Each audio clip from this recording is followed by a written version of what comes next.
দেখতে পাচ্ছেন একেবারে আইএসএফ এর প্রতিনিধিরা একেবারে সিজিও কমপ্লেক্সের সামনে একেবারে নিজাম প্যালেসের সামনে চলে এসেছেন, সেই ছবি দেখতে পাচ্ছেন পুলিশের মধ্যে।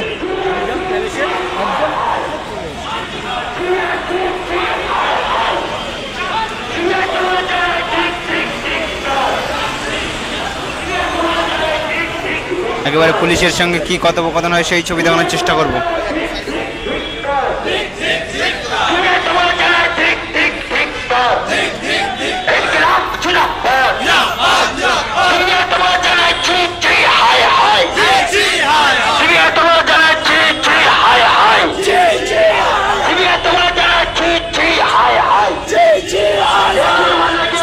স্লোগানিং এর মাধ্যমে পাঠিয়ে দেব, আবার যখন আসবে আমরা স্লোগানিং এর মাধ্যমে রিসিভ করবো।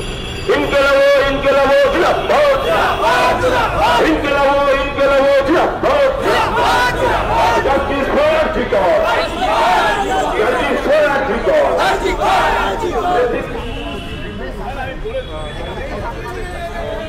আইএসএফ জিন্দাবাদ, আইএসএফ জিন্দাবাদ,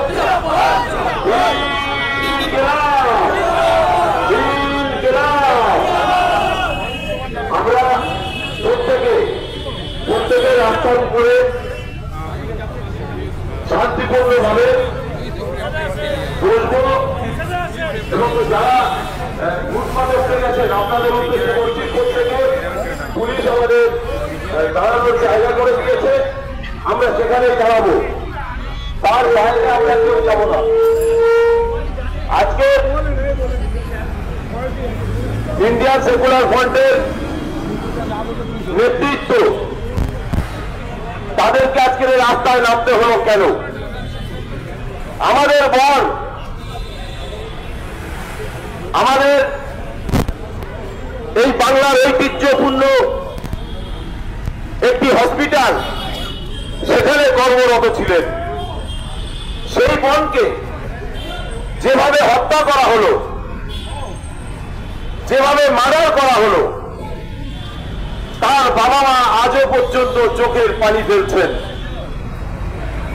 চোখের জল মোছাবার মতো তার বাড়িতে কেউ নেই।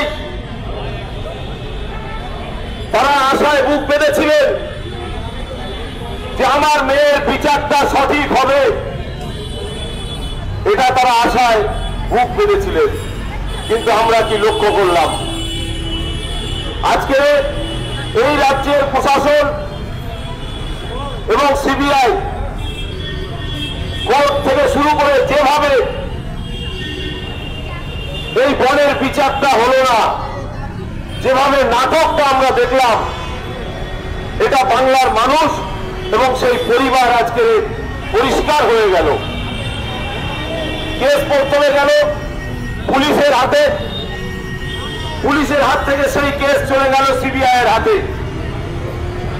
আমরা লক্ষ্য করে দেখলাম এই আরজি কোর্টের কেসটা নিয়ে আমার রাজ্যের দিদিমণি সুপ্রিম কোর্টে মামলাটা যখন চলছে, তখন সেখানে একজন বড় লয়ারকে ফিট করে দিলেন। আবার এই আরজি কোর্টে আমার বনের বিচারের দাবিতে তিনি আবার রাস্তায় নামলেন।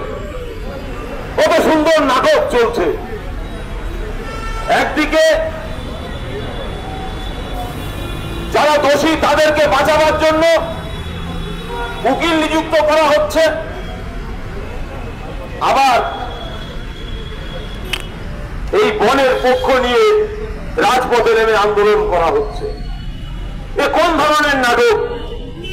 এ কোন রাজ্যে আমরা বসবাস করছি? এটা আজকের আমাদের ভাবার সময় এসে গেছে।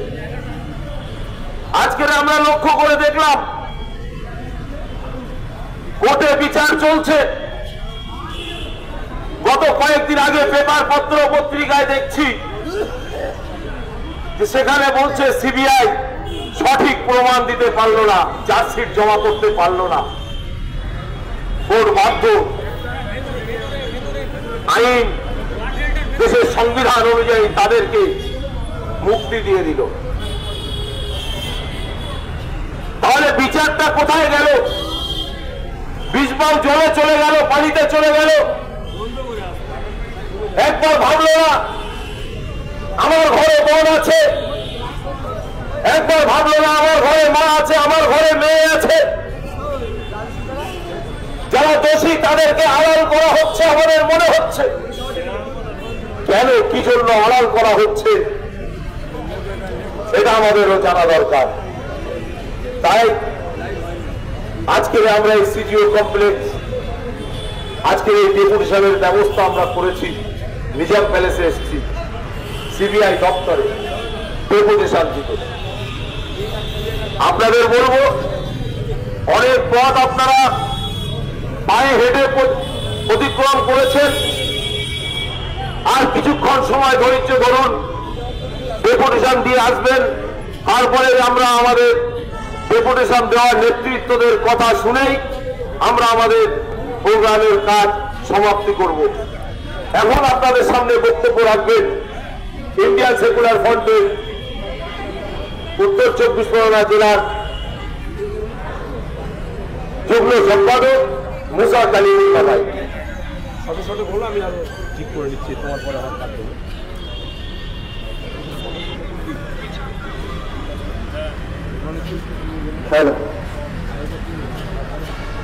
আপনারা জানেন আমরা এখানে কিসের জন্য উপস্থিত হয়েছি।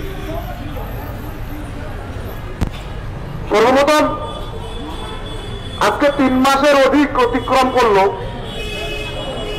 পশ্চিমবাংলার একজন শিক্ষিত মেয়ে, ডাক্তার বোন, তিনি কর্মরত ছিলেন আইজিকর হসপিটালে। সেই হসপিটালেরই স্টাফ, হসপিটালেরই পরিচালক, তার নেতৃত্বে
আচ্ছা।